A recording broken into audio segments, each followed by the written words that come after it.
साहब तुम आगे बोलो, हम तुम्हारे साथ हैं। बहुत बढ़ गए रे आगे। अरे लोटू ना काय यार,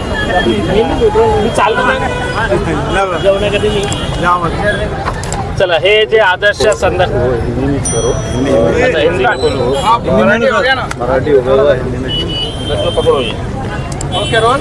चलिए, आदर्श का जो घोटाला हुआ था उसके बाद पता चला कि आदर्श के ही डायरेक्टर्स और चेयरमैन जो हैं वो यशस्विनी पथ संस्था के अंदर हैं, फिर वही डायरेक्टर्स जो है वो कृष्णा पथ संस्था के अंदर है। यानी कि इनका धंधा हो गया था कि बहुत सारे पथ संस्था खोल देना, लोगों को लालच दिलाना कि हम इतना इंटरेस्ट रेट देंगे। ये मामले के पीछे हम पिछले 1.25 साल से लगे हुए हैं और हमारी कोशिश ये है कि जो गरीब लोग हैं जिन्होंने अपने ज़िंदगी भर की कमाई इसमें डाले हैं उनका पैसा उन्हें मिलना चाहिए। मुझे इस बात की खुशी है कि पूरे महाराष्ट्र के अंदर आदर्श नागरी पथ संस्था ये एक ऐसी पथ संस्था है कि जहां पर पहली मर्तबा किसी पथ संस्था के ठेवीदारों को, डिपॉजिटर्स को उनका पैसा मिलना वापस हो रहा है। चाहे वो 10,000 हो, 25,000 हो, अब वो 2 लाख शुरू करेंगे, फिर 5 लाख शुरू करेंगे, तो ये पैसा धीरे धीरे लोगों को मिलना शुरू हो रहा है। ऐसे कई सारे पथ संस्थाएं हैं जो कई सालों से डूबी हुई है लेकिन उनके पीछे कोई पड़ा नहीं है, इसीलिए उन्होंने अपने यहाँ कैसा मैनेज करके प्रशासन को, पुलिस को, डीडीआर ऑफिस को मैनेज करके वो पैसा लेकर गायब हो गए हैं। आदर्श के लिए हमने इनसे वादा किया था इनका 1-1 रुपया वापस करेंगे। अब ये मामला जब यहाँ तक पहुँच गया है कि MPID का ऑर्डर आ गया, MPID के कई सारे प्रपोजल्स, सवों से प्रपोजल्स DG ऑफिस के अंदर पड़े हुए हैं, सिर्फ आदर्श का नोटिफिकेशन हम निकालने में कामयाब हुए। अब वो वक्त आया था कि MPID के अंदर जितने भी आदर्श की प्रॉपर्टीज़ है उसका लीलाव करके ये पैसा वापस इन्हें दिया जाना है। तो अब पता चल रहा है कि जो फरार आरोपी है वो फरार आरोपी तहसीलदार से मिलकर ये प्रॉपर्टी बेचने का काम कर रहे हैं। ऐसे 3 प्रॉपर्टीज़ हमारे सामने आए जिसके पूरे दस्तावेज लेकर आज हम कलेक्टर ऑफिस के अंदर आए। कलेक्टर ऑफिस के अधिकारियों को हमने पूरा बताया, फिर पुलिस कमिश्नर के पास गए, उनको पूरा बताया कि किस तरीके से।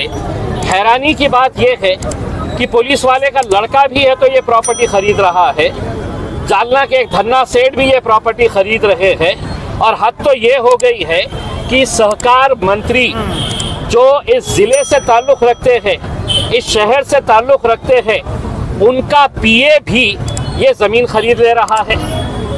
तो अब सवाल ये पैदा होता है कि इतने बड़े बड़े लोग अगर ये ज़मीन खरीद रहे हैं तो इनका पैसा इन्हें वापस कब मिलेगा करके।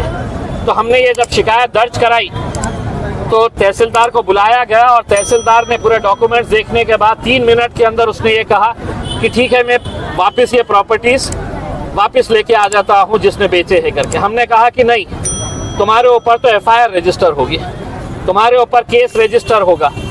इसका मतलब ये है कि जो प्रॉपर्टी हमारे सामने आ गई तुमने बेईमानी करके है तो ये सब इसके अंदर फेरफार कर डाले, और जब हम सामने लेकर आए तो तुम हमको ये कहते हैं कि नहीं मैं वापस लेकर आ जाऊँगा। हमने फिर पुलिस कमिश्नर को ये बताया और उनसे ये मांग की कि अगर आपके लेटर देने के बावजूद भी अगर ये फेरफार हो रहा है तो इससे साफ जाहिर होता है कि यहाँ के अधिकारी जो है ये पैसा लेकर ये सब धंधा कर रहे हैं।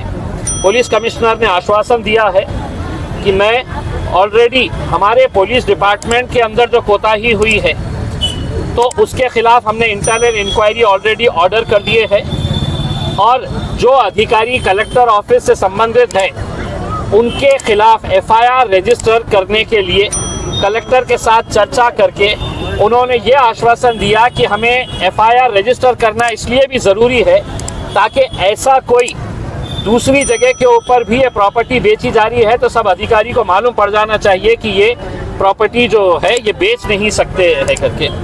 अब कल जब मैंने ये प्रेस कॉन्फ्रेंस में बताया कि माननीय हमारे सहकार मंत्री अतुल सावे साहब के PA ने भी ये प्रॉपर्टी ख़रीद ली है करके, तो आज उन्होंने एक पेपर के अंदर बयान दिया और ये कहा कि इम्तियाज़ जलील झूठ बोल रहा है करके, और मैं इम्तियाज़ जलील के ख़िलाफ़ मानहानि का दावा कोर्ट में दायर करूँगा। उन्होंने कहा कि जो बंदे ने प्रॉपर्टी ली है वो मेरा PA है ही नहीं करके। तो मैं मेरे मित्र अतुल सावे साहब को बताना चाहता हूँ कि इम्तियाज़ जलील जब मुंह खोलता है तो जब तक उसके पास पुरावे नहीं रहते हैं तो मुंह नहीं खोलता हूँ। अब अगर आप ये कह रहे हैं कि आपका पीए नहीं है, तो मैं आपको कुछ तस्वीरें दिखाना चाहता हूं साहब। वो तस्वीरों से ये साफ हो जाएगा। ये गृह निर्माण मंत्री माननीय अतुल जी सावे साहेब यांचे सुए सहायक आमचे मित्र श्री उल्हास पाटील, ये आपके सुए सहायक है, पीए है। ये आपकी जब मीटिंग हो रही है, जब आपके सरदार के साथ आप बैठे हैं देवेंद्र फडणवीस के साथ, जो पीछे बंदा पट्टा डाल के खड़ा हुआ है, ये आपका पीए है। इसके बाद जब अजीत दादा के साथ आप बैठे हुए हैं, तो पीछे जो पट्टा डाल के बैठा खड़ा हुआ है, वो आपका पीए है, वरना कोई भी जा नहीं सकता है। तो अगर अतुल सावे साहब को मैं चैलेंज कर रहा हूँ, 48 घंटे का टाइम दे रहा हूँ, अगर है हिम्मत तो मेरे खिलाफ मानहानि का दावा ठोक के दिखाओ, मैं तुम्हारे को अदालत के अंदर दिखाता हूँ। ये देखिए, ये महाशय ने गरीबों की प्रॉपर्टी ली है, ये आदर्श के ठेकेदारों की प्रॉपर्टी खरीदी है, और आप कह रहे हैं कि ये मेरा कोई है ही नहीं करके। ये देखिए, ये इनका काम था, ये मुख्यमंत्री ने इनके पैसे दिलाना चाहिए था, देवेंद्र फडणवीस ने दिलाना चाहिए था, जिसके गले में हाथ डाल के खड़े हुए हैं। लेकिन अब जब मामला सामने आ गया तो सीधा कहते रहे हैं कि मेरे है ही नहीं पीए करके।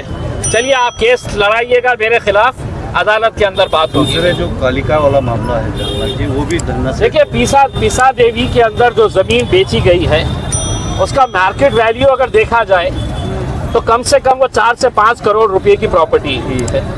लेने वाले कौन है? तो लेने वाले जालना के गोयल सेठ बोल के है, बता रहे, बहुत बड़े धन्ना सेठ है इसमें। ये ऑर्डर भी किसने पास किया? तो यही तहसीलदार साहब ने पास किया है करके इसमें। तो हमारा ये सवाल है कि तहसीलदार साहब को इतना इंटरेस्ट क्या था, जब उन्हें मालूम है कि ये प्रॉपर्टी बेच नहीं सकते, फेरफार कर नहीं सकते, लेकिन उसने कहा कि भैया मेरे जेब में पैसे आ रहे हैं, मैं ना पुलिस को गिनूंगा ना किसी को गिनूंगा, और मैं मेरा ऑर्डर पास करते रहूंगा। उन्होंने अपना ऑर्डर पास कर लिए है। अब तहसीलदार का वक्त आ गया है कि वो भी घर पे जाके बैठ जाए और वाड़ू का धंधा शुरू कर दे।